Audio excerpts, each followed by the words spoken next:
live the scene of a horrific fatality. A pair of thieves bashed in her front door and started stealing stuff. Protesters gathering outside. Hard to believe it's Winter Weather Awareness Week this week. We started asking questions. Hey everybody, welcome to the 4th episode of Working Behind the Screens podcast. I am Nate Harrington, joined by Matt Galka. Matt, what is up, buddy? Hey, Nate, happy first week of 2017. Any resolutions? To keep being awesome. Yeah, that's why start now. Nice. How were your holidays? I know we chatted last week, but you finished off 2016 strong and started 2017 even stronger, right? Yeah, I thought it was pretty good 2016. I mean, I was at home and now I'm back in Florida, so we're good to go. I shaved. The people demanded it, so I shaved, and we're ready to go. I think 2017 is going to be a big year for us. I think so too. We can put 2016 behind us. 2017 is here, and we are here too. And we are on iTunes. That is the big news. That's right. Yeah. You got that going for us. Our first 3 episodes are up on iTunes right now. This one will be up on iTunes Thursday. We record on Wednesdays. It'll be up on Thursday, and we're psyched, man. You don't become a podcast until you're on the iTunes. That's right, yeah. I mean, it took a while. I don't know why it took so long, but we're on iTunes. I think SoundCloud we're going to be on soon. For those of you who listen on SoundCloud and don't, but also, we're hosted on Podbean. So we're really out there. We're getting it out there. So what we would love for you guys to do is if you do use iTunes, please rate it. Leave a comment, do anything, and especially like and share it. Tell people about it. Tell people to listen. If you like us, if you like hearing us yammer on and on about local news, or if you're learning something, just tell people about it, and let's grow this thing. Yeah, hopefully they're learning something. That would be the ideal thing. And check out the website, of course, behindthescreenspodcast.com. We're on the social medias, on Twitter and on Facebook. On Twitter, we are BTS Pod, and on Facebook, we are Working Behind the Screens Podcast. And all those links are, of course, on our website, where we'll have interesting local news stories. We've got videos of all of our podcasts. If you want to see our ugly mugs and the our guests, you can do that as well. Tonight, we will be talking with Devin Sellers of WTVY in Dothan, Alabama. She was on the anchor desk on Monday night as a tornado came through a small town in southeast Alabama. She's got an interesting perspective on it because she was using social media in a way that they had never done that before in that in the small market. And she also is from that part of Alabama, and she had kind of a choice to make on what she was going to do with her coverage and being that her folks and that her family were in the path of this tornado. So we'll talk to her about that coming up in just a little bit. But we wanted to get to some of the stories from around the country this past week. Matt, you hate traffic, right? No, I love traffic, Nate. There's nothing better than sitting in traffic and listening to the Working Behind the Screens podcast while I'm in my car. But shameless plug. For those of you who do hate traffic, well, okay, it's 2017, new year, new me, right, Nate? Mm-hmm. Right. Well, same local news, same crazy news. From Pix 11 in New York, an Uber driver hit 240 green lights consecutively. Just cruised through 240 green lights, and it was, when I read that headline, one of the dumbest things I've ever heard.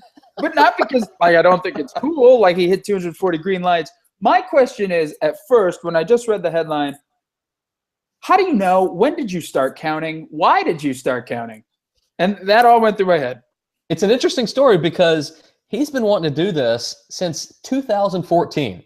If you read the story's on our website. You can link to it and actually watch the guy. There's almost a 5-minute video of him actually hitting all these lights. And this was in Manhattan, of all places. It was in the middle of the night, but it was still Manhattan. He's been wanting to do this for a very long time. He said he cruised through about 50 of them one time while taking a video. And he said, I could do more than that. So then he cruised through 100, posted the video online, and he was thinking this has to be some sort of record, but the Guinness Book of World Records never got in touch with him. I wonder why.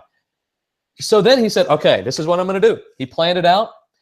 He said, I'm going to hit all of these lights. Boom, boom, boom, boom, boom.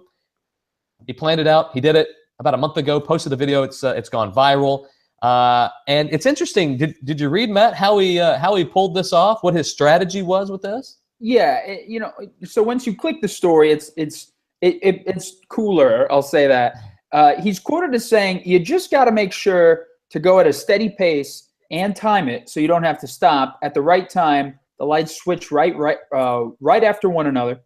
And he was doing this at 3:30 a.m. on a Monday, about the only time there isn't traffic in the heart of Manhattan. So he just timed it out like a pattern, like a grid, which New York City is, and he just timed it out and he just shot through all the lights. Imagine what this guy could do like on a game show or anything like that. I mean, if he memorized the pattern, or like Pac-Man maybe, I mean, he could probably kill Pac-Man. He could really use this for some, I would think, some sort of monetary gain besides Uber. So on the old game show, I'm a kind of game show buff. On the old game show, Press Your Luck, the no whammy, no whammy, no whammy, stop game show. Yes. There was a guy that memorized the pattern of the boxes that lit up around this big giant square of prizes, and he raked in. It was like he won $100,000, and back in the '80s, $100,000 was like $1 million at that time. He cleaned up. Come to find out, after the fact, about 5 or 10 years after, he said, "Oh yeah, I memorized the whole pattern and all that." And they actually went after him for cheating the game. After this game had already been off the air for years, they went after him. So it was just that kind of reminded me of your comment. So yeah, and if you can memorize stuff, you can be 30 years later, this guy became an Uber driver and cruised through. No, he didn't. I don't know. It's a cool story. It's a good story. Yeah. Outside of 3:30 a.m., I'm not sure how much practical use it has. But go check out the video. The video is pretty cool to see. I mean, it's like, I don't know if mesmerizing is the word, but pretty cool. It is pretty cool. It is pretty cool. And I think it's everyone's dream to do that in the middle of the afternoon around 5 o'clock, on your way home. But yeah, 5 o'clock. Yeah. We can all dream, I guess. Yeah. Wanted to talk about this as Christmas wrapped up. Last week in North Pole, Alaska, okay, there is a man by the name of Santa Claus. He is on the North Pole City Council. He has a very popular Facebook page that he uses to put out inspirational quotes and, just well wishes. He's a good guy. He actually looks like Santa Claus, so that helps. But somebody went on Facebook and said, "You know what? You're not the real deal, Santa Claus." And they had Facebook delete his page from Facebook because he wasn't the real Santa Claus. The week of Christmas. The week of Christmas. He wasn't verified, Nate. He didn't have the official check mark. "I know Kris Kringle, and you, sir, are not Kris Kringle." That's probably what the person said. This is preposterous. To say he looks like Santa Claus is an understatement. Is an understatement. When you think of Santa Claus, you think of this guy. You don't even think of Santa Claus. You think of this guy, and he's on the city council. I wonder what those elections are like. He's on the city council emeritus. He's going to be there until he's dead, and then probably after he's dead, they're gonna roll his corpse out, and he's just going to be there for the duration. They'll have him stuffed, and he'll be there forever. He had a tough election one year against Burgermeister Meisterburger, but I'm sure in the future he'll run unopposed. This is just, the person I think of doing this, is just sitting there to use your energy to say, you're not Santa Claus. And I don't know if he was thinking there was a different person who was being defrauded by this guy or what. I could almost with certainty say this person doesn't have children, because this is just the Grinchiest thing to do, especially the week of Christmas. And it's I don't know, who cares? Give the guy a break. He changed his name to Santa Claus. His name on his driver's license, on his passport, is Santa Claus, which, by the way, he had to send in to Facebook photocopies of both. his driver's license and his passport to prove that his real name was Santa Claus, that he lived in the North Pole, and this was actually him. Mark Zuckerberg has a tight ship on security, and Santa Claus security especially. Well, you know what? You know what Santa Claus did? He put Mark Zuckerberg on the naughty list. Oh, I bet he did. I bet he did. Mark got $1 billion less this year. It's just, for anybody out there, if you're listening and you're like, well, Santa Claus isn't real. Well, okay, great, but it doesn't mean you have to go around ruining people's lives because of it. No, Santa Claus is real. He lives in North Pole, Alaska, and he is great. We know him now, and you should know him too. Go check out the video on the website. It's awesome. It's up there. It's up there. Matt, okay. So sometimes I ask myself, what is news anymore? You know what I mean? Like, what is news? Because stuff that gets put on news site, like legitimate news sites, can sometimes be, I don't know, just not news. Mm-hmm. Okay. I'm going to get a lot of flack for this. I know it. So there's a video, actually not even a video. There is a live stream going on right now. You can watch it right now of one baby eagle, bald eagle, and one egg that hasn't hatched yet. There's a live stream of this going on right now. It's been going on for a week. What is the fascination with watching bald eagles hatch? And I'm not talking, a few hundred people. There are thousands of people that will be watching this live stream at any one time of just an egg sitting there. Maybe it's got a few cracks in it. I don't know. And one baby bald eagle with their parents sitting there. Nate, I liked it the first time I saw it when it was a hatchable. Okay. You know how much time I spent watching this live stream? I don't want to know. I really don't want to know. And I'm going to make you very happy. 0.0 seconds. Okay. I did not watch it. I read about the story. I saw the picture of the eagle that did hatch. I know there's another one out there. I have not watched 1 second of this live stream. So here's my question. This is in an actual nest. This is not in a habitat somewhere. This is in a nest 60 feet up in a tree or something. And they went and put a live camera up there for this purpose, to live stream this. And this is in Florida, by the way. And our link's on our website. Get out of town. I just don't. I don't know. I don't get it. I don't get it. I don't really either. Like, look, you love animals. I love animals. Sure. You love your dog. I love my dog. We're both patriotic. I mean, it's not like we don't like. Love them. Yeah, I mean, it's a great symbol. I don't know. I have better things. I mean, like when the panda gets born at the zoo, right? You're like, oh wow, Leland got born, whatever, and then you go on with your life, like it just doesn't. I have so much, mate. I just have so much going on, I just have so much going on. I really am. Yeah. Oh man, bald eagle, I can't pencil you in today. And all right, a quick Google, just Google eagle hatch. This is an actual headline. Second egg shows no sign of hatching. Oh no. Well, did we check two sources? How do we know? What second egg shows no sign of hatching? I don't know if I believe that. Here's the thing. All of the tragedy we had in 2016, all the celebrity deaths, mm-hmm. Is this going to be the first one of 2017? Is this going to be the first tragedy of 2017, this eagle not hatching? That the eagle doesn't hatch? Eagle watch is 2017 is a bust? Mm-hmm. That would break a lot of hearts. But I'm with you, man. Like, is this news? This is not news. Is it anything? Is this anything? Is this anything? I don't know if it's something. I guess it's something. Like, and I don't know enough about eagles. Aren't eagles born every day? I would think so. I think so. I don't have the latest stats. I know they're endangered. Sure. And that's, it's important to keep them alive. And I certainly don't want these eggs to not hatch. Of course not. But I'm not going to sit there and watch them hatch. No, I don't. We even know how much food they eat per day. The one that is alive eats a half a pound of fish per day. We know that. Somebody's keeping track.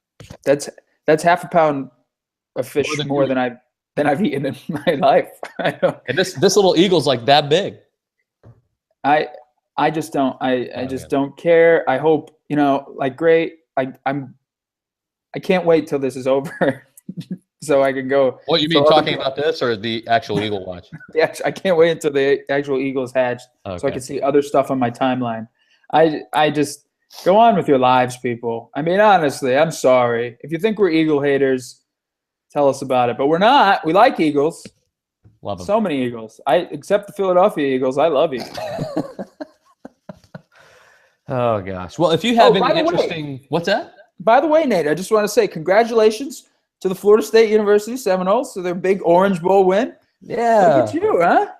Nobody really cares. It's It's a bowl game. Is that news? Not really. Dalvin Cook going to the draft and a big end of the year for you. Big beginning of 2017 for you. Great. Sure. Great. Great. What bowl game was Syracuse in again? Overlooked by the committee once again. Just missed the playoffs. Darn. And the 50 other bowls. Just missed. But we're a force to be reckoned with. You just give us a few years. We'll be there. I'll be holding my breath. Actually, Yeah. I probably shouldn't. Don't. So if you have any interesting stories you'd like us to feature on the podcast, you can get with us. You can write us on our website. There's a contact email there. You can send that in, and or any guest suggestions too. And speaking of guests, we'll get to our guest, Devin Sellers, right now.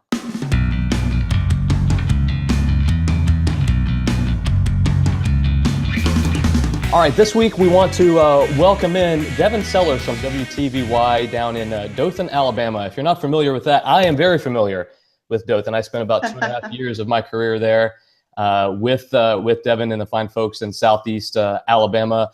The story we're going to be talking about tonight, unfortunately, is a sad one. There was a tornado, severe weather on Monday night, and a tornado went through a small town called Rehoboth that is just outside of Dothan. And Devin was on the anchor desk last night, and you weren't out in it, Devin, but you had some interesting things happen during that time.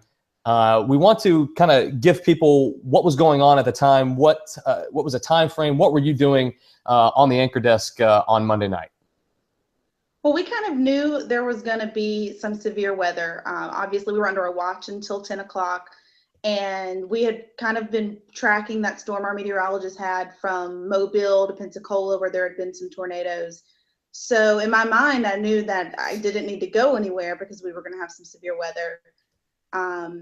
And I immediately, when I saw a warning being issued and our meteorologist going on the air, I went down to the studio because there wasn't much I could do from the newsroom.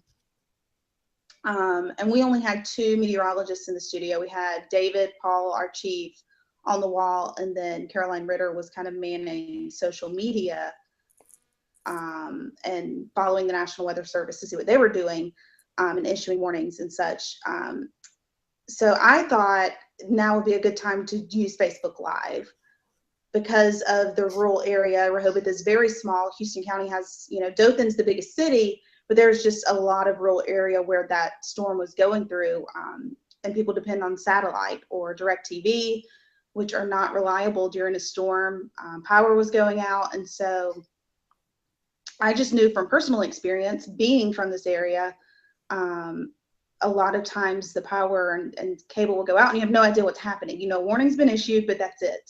So you don't know if it's on the southern part of Houston County, the western, the northern. And so I immediately started going live with Facebook. And I could not believe how quickly the numbers grew with people watching, saying, this is the only way I'm able to get any information. So I think at one point we reached 1,100 viewers at one time, which is a lot. For Dothan, it's really small town, and people saying, this really could have saved my life. So that,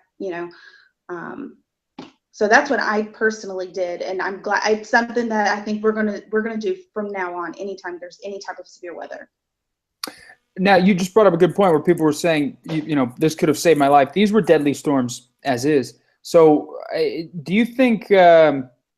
one of the things that always ran through my mind whenever I've done storm coverage is if there are massive power outages, I know not everybody has a radio. I've always sometimes said, what's the point of going on air if 90% of the town doesn't have electricity? So do you see this as, I hate saying the future, but do you think this is now the best way to get out to people? I don't know that it's the best way because not a lot of people, let me just rephrase this. A lot of our viewing area are older people. So they're not immediately going to pick up their phone or their iPad and look at Facebook. They're going to turn on the TV. But because we were also able to simulcast, or they were able to air our coverage, our wall-to-wall coverage on area radio stations. So, I think you have to go on TV, but you also have to think about the other tools that you have to get that information out. And, a Facebook post isn't going to be as effective, I think, as a Facebook Live. That's even still a thing. I don't know. And it is. And you talk about the future. We talk about the future, but my generation and even older, they're on Facebook and they know this kind of technology exists. So this could be a thing, and whatever the thing is in the next 5 to 10 years, but this is going to be a way that we're going to use social media for good. There's a lot of silliness that goes on social media, but this is going to be a way to use it for good.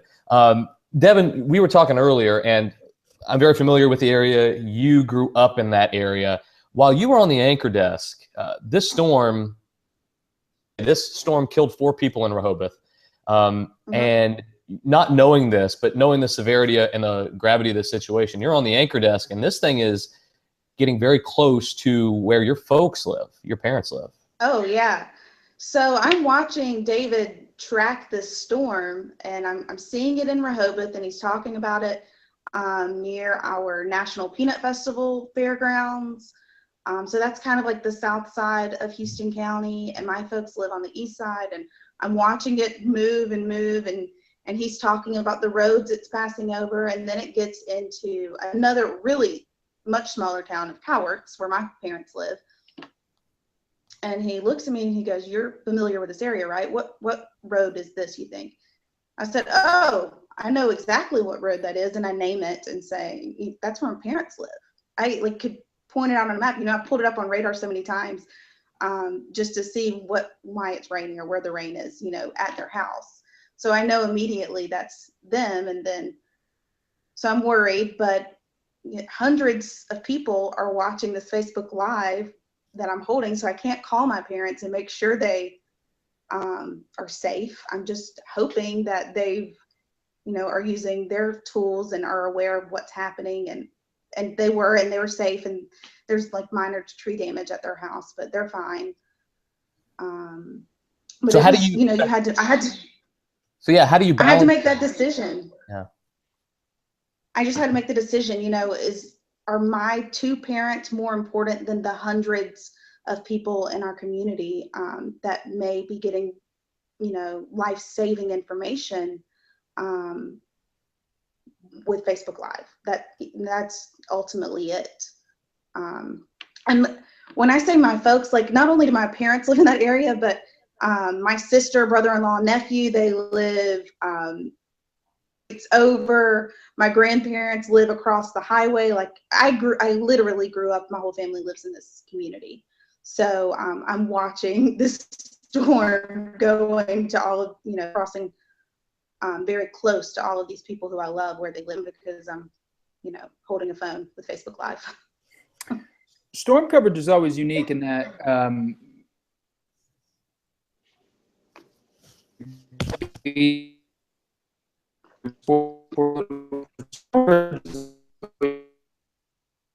Uh-oh. Matt's cutting out. Frozen or am I? Okay. You grew up in that area, and now you have a storm affecting your hometown. Do you like storm coverage? I don't think people. I don't enjoy storm coverage because it means someone can be hurt. Their homes are damaged. But I feel like in news, it's where we shine, and where we sometimes do our best work because we understand how important it is. And we are just so, you know, being in the South, being in a small town like that, you know, the community really just kind of, they rally for any cause and for anyone. And so after this storm, that, you know, there's damage throughout that portion of the county. People have started, you know, drop-offs for donations for the crews that are helping clean up. I mean, when I say these people rally for any cause, they rally for the Gatlinburg fires. They're going to rally for people in Louisiana that have suffered storm damage. So especially when it's your hometown, they're going to do whatever they can to help those people. So that's the part of storm coverage I like. I think we do it well covering it during the actual event and leading up to the event, informing people, but I mean, it's not something I'm like, oh, I just hope we really get a bad storm. You know, that's just not nice to wish that upon anyone. Yeah, Right. You'd actually be shocked to know the people that I've run into in my career that beg for that kind of stuff. You know, I want a hurricane or I want a severe weather outbreak. And it's just, you have to tell them, as me as a meteorologist, I'm trained to cover that kind of stuff, but I don't want to. I don't want to talk about a tornado that could, you know, that could kill, you know, a dozen people. I don't want to talk about a hurricane that's going to leave $1 billion of damage. It's a reality, but you never want to do that. Talk about the national news presence. On this podcast, we kind of talk about national stories that become, or local stories that become national news. Talk about the aftermath and the national news presence that was out there. Were the reporters that were covering the story, were they, you know, was it a little bit difficult to maneuver with some of the networks out there? I will say that, so I anchor the evening shows at our station, and I really miss reporting a lot of days, and I miss reporting, especially in events like this, because I don't get to talk to the people, and I just kind of have to rely on our reporters to get their stories and to do them well. And so I miss talking with the people, and that's kind of where Facebook Live gave me an opportunity to interact with people. So I honestly don't know if the national outlets gave them any trouble. I will say our coverage kind of ended at around 9. So we had an hour to get ready for the 10 o'clock show. And I knew, or I had been told during that coverage at around 8:30, 8:45, that they thought there were some fatalities in Rehoboth, and we chose not to air that. There was another media outlet in the area that did report it early. I didn't feel comfortable because we hadn't confirmed it. So that information was out there. We had not reported it yet. We knew that there was some damage on that road, and that's all we reported. But when I got upstairs to our newsroom at 9 o'clock, the phones would not stop ringing, and not from local people reporting damage, but from other outlets. You know, in Mobile, there were some, I think, out of Birmingham, and then the networks calling and wanting to know when we could get them video. And I was like, listen, guys, it wasn't safe for our reporters to get out until now. You're gonna have to wait. Like, we're getting ready for a show, and that kind of just blew my mind. I was like, you guys know what we're doing. We all do the same thing an hour leading up to a show. I don't have, you know, we're a small station. It was a holiday. We had 3 people in the newsroom. So, and that was a luxury to have 3 people in the newsroom and not just me and a producer. So, yeah, that part was kind of crazy.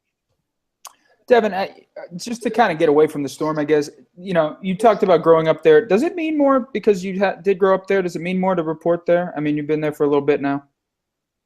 I've been there. This is my 7th year at the station. And it's really all I've ever wanted to do is work at my hometown station. And yeah, because these are the stories that are important to me are important to the community that I live in. And you know, I kind of know the history behind some things. I remember in 2008, 2009. 2008, the Enterprise. In Enterprise. I remember that vividly. So, you know, our community has experienced death in a tornado. I don't know if this storm compares to that one in Enterprise. Just the elements are a little different. But I know how important severe weather coverage is to our community, and kind of how aware we know how dangerous a tornado can be. That's not something that people here take lightly. So whenever you issue a tornado warning, people know what that means, and they know they just know the severity of it here and what could happen.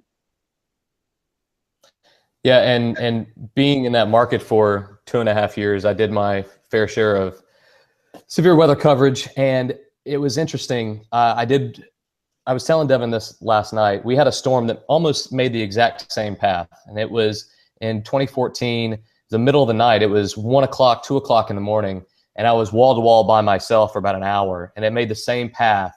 Luckily, there were no fatalities, but there was plenty of damage the next day. I actually had someone come into the station, request to talk to me, shake my hand, and say, "I saw what you did last night." And this is an older gentleman. This is 1, 2 o'clock in the morning. "I saw what you did last night. I just want to say thank you, shake your hand, because you probably saved somebody's life last night." You don't get that very much in a bigger market. Smaller markets, places like Dothan that I've worked, it's so important, and I can echo what Devin said. It's so important to relate and make a connection with your viewers. Do you, and we'll get you out on this, Devin, do you feel that you do that? Do you try to do that? Being that you're from there, is it just kind of come natural to you? Yeah, kind of. I understand the people here. You know, I understand what them and what's not important to them. Today, you mentioned the man coming up. When I came into the station this afternoon, an older lady and her grandson were in the lobby talking with our chief meteorologist. We do like a weather picture thing in the mornings, but he wanted to come deliver his picture to David and talk with him about the weather and the storm and thank him. And, you know, that's just the kind of thing you get in smaller towns. And that's why I like working in a smaller market. And that's another topic for another day for you guys. But, you know, people appreciate you here. How many people in the grocery store? And I also think, how many people in the grocery store stop you? Minimum 5? Minimum 5. Minimum 5. Should work in weather. It's weird to grocery shop. It's weird to grocery shop in another town, like in another market, and I'm like constantly smiling at people because I always feel like I have to look nice. And I'm like, oh wait, I don't really have to look nice here. It's okay. You look nice anyway, Devin. Come on. Yeah, that's right. Oh, thanks. Well, we really appreciate you taking some time, Devin. We like to close out the show most nights with something that's, you know, eye-catching. We've done tweets, we've done social media stuff, but I want to bring everybody's attention to this video was released on Sunday or Monday, and it shows a dresser falling on a toddler, 2 twins. Oh. Did you guys see this video? Oh yeah. It was one of the craziest thing I've ever seen. Thankfully, the toddler wasn't crushed. And not to make this into a joke, but how about the other 2-year-old just completely hulking up and pushing the dresser off of his brother? That's amazing. It was. And did you notice? One of my reporter friends pointed out there was a bouncy ball in front of the dresser, and it probably did save that kid's life. It took a lot of the weight and made it easier to push off. But I was amazed at the problem-solving skills of the 2-year-old. Yeah, because I don't know he stood there for a second and kind of assessed the situation, and then he went ahead and just shoved it off his brother. I thought that was the most amazing part. He was 2 years old. He went through all of his problem-solving skills that he's acquired at the age of 2, and did the exact thing that anybody else would do, and just shoved that thing off his brother. It was amazing stuff. You learn a lot in 24 months. Evidently. Yeah. And I guess I'm not to be morbid or anything, I can't believe that doesn't happen more often. I mean, I guess not caught on camera, but like you got to bolt your stuff down, right? I'm not a parent, but I guess you got to bolt your stuff down. You anchor it to the wall. Yep. That's the term. You anchor it to the wall. And it came with the stuff to do that, but the mom said that she just hadn't gotten around to doing it. Oh, geez. And it probably is one of those things as a parent, you just are like, there's so many things to make sure you're doing. And it's just like one of those that slip through the cracks, but maybe it won't now for other parents. I think when I have kids, I'm just going to wrap the whole thing in bubble wrap and call it a day. I hope there's all kind of wrap the dresser or the child. both, probably. Both. Probably. I hope when I have kids, he's a super baby like that kid, like that 2-year-old, just a professional weightlifter. Yeah, sounds good. Take his vitamins and say his prayers, and he's That's right. hulks up and does it. All right. Well, Devin, thank you very much. Everybody, thanks for tuning in to the 4th episode of Working Behind the Screens. You can visit us on behindthescreenspodcast.com. This will drop on Thursday, and we hope everybody has a good rest of the week. We'll see you. And iTunes too. iTunes, don't forget. We are on iTunes. We have officially arrived as a podcast. We're on iTunes. Thanks, guys.